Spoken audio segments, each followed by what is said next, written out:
বন্ধুরা, আমার ভাইয়েরা, আমার বোনেরা, এই যে দেখেন আমি চলে আসছি আজকে।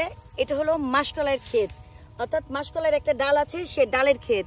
আমি এখানে আসছি আজকে আপনাদেরকে অনেক সুন্দর সুন্দর ভিডিও দেখাবো এবং অনেক সুন্দর সুন্দর দৃশ্য দেখাবো। দেখেন আমার চারপাশে। এখন আমি চলে যাব সিম খেতে, সিম দেখানোর জন্য। দেখেন কত কষ্ট করে যাচ্ছি। দেখেন এখানে যাওয়ার মতো কোনো রাস্তা নাই, তারপরেও মানে চেষ্টা করছি আপনাদেরকে সুন্দর সুন্দর ভিডিও দেখানোর জন্য, সুন্দর সুন্দর দৃশ্য দেখানোর জন্য। এই যে দেখেন আমার এই পাশে, এটা কিন্তু সবটা সিমের বাগান, একদম এইটুকুন ধরে যা আছে সব এখানে এগুলো সিমের বাগান। আসলেই ছাদ বাগান নিয়ে কাজ করি তো, তাই এই সবজি ফসল এগুলি দেখলে মনে হয় কি একটু সুন্দর করে ভিডিও করে আপনাদেরকে দেখাই। এখানে ও এই ক্ষেতের কাজ করতেছে, আর ওই যে আরেকটা ছেলে দেখেন ও পানি দিচ্ছে সবজি গাছে। আসলে প্রতিনিয়ত যদি পানি না দেয়, দেখেন এখন আমি চলে আসলাম ভেন্ডি খেতে, অর্থাৎ ঢেঁড়স খেতে।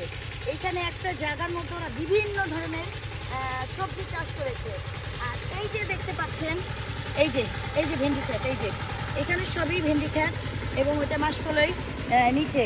আর ভেন্ডি ক্ষেতের পাশেই কিন্তু এই যে লাল শাক এবং এটা হলো আপনার পালং শাক। লাল শাক পালং শাক একসাথে একই জায়গায় কি সুন্দর করে এরা ফসল বুনে। দেখেন এটা কিন্তু শুধুমাত্র এই গ্রামগঞ্জেই কিন্তু সম্ভব, এছাড়া এরকম বুদ্ধি করে করে একটা জমির মধ্যে 3-4টা ফসল করা, এটা আমাদের আসলেই বড় জায়গা ছাড়া সম্ভব না। এই যে দেখেন এই লাউটা যখন এদের শেষ হবে তখন আবার এরা কিন্তু এখানে লাউ বুনছে, অর্থাৎ এটা কিন্তু ওদের ব্যবসায়িক চিন্তা ভাবনা। এগুলি কিন্তু সবই তারা বিক্রি করে। এইটা শেষ হবে, আবার এইটা লাউ দেখেন সব আবার ওরা এই জাংলায় তুলে দিবে, অর্থাৎ একটার পর একটা এরা চাষাবাদ করতেই থাকে। তার পাশেই দেখেন আবার এখানটায় ধান চাষ করেছে ওরা, মানে একটার পর একটা এরা কন্টিনিউ, মানে একটার পর একটা এদের মানে ফসল এরা তৈরি করতেই থাকে, মানে বুনতে থাকে। আর আমরা যারা দেখেন আমরা কি আরামে এই সবজিগুলি, এই ফসলগুলি আমরা খাই, তাই না? আর এটার যে কষ্ট, এটা শ্রম, আমরা কিন্তু এটা কিছুই নিতে পারি না। কারণ আমরা যখন এই সবজিগুলি বাজারে যাই, এই ধান চাল বাজারে যাই, এইগুলো আমরা খুব আরামসে, মানে একটু দাম বেশি হলে আমাদের মাথা গরম হয়ে যায়।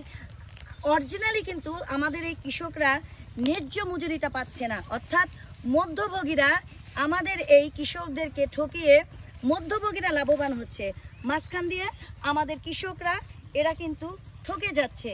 কথাটা কিন্তু একদম বাস্তব সত্যি কথা। আমার এই ভিডিওটা আপনাদের কেমন লাগলো এবং আমার এই ভিডিওর মাধ্যমে আমি কি কোনো মেসেজ দিতে পারলাম কিনা, এটা অবশ্যই আমাকে আপনারা কমেন্ট বক্সে অবশ্যই জানিয়ে যাবেন। কারণ আপনাদের একটা মূল্যবান কমেন্ট কিন্তু আমার জন্য অনেক গুরুত্বপূর্ণ ব্যাপার, তাই অবশ্যই লাইক কমেন্ট করে আমার পাশে থাকবেন।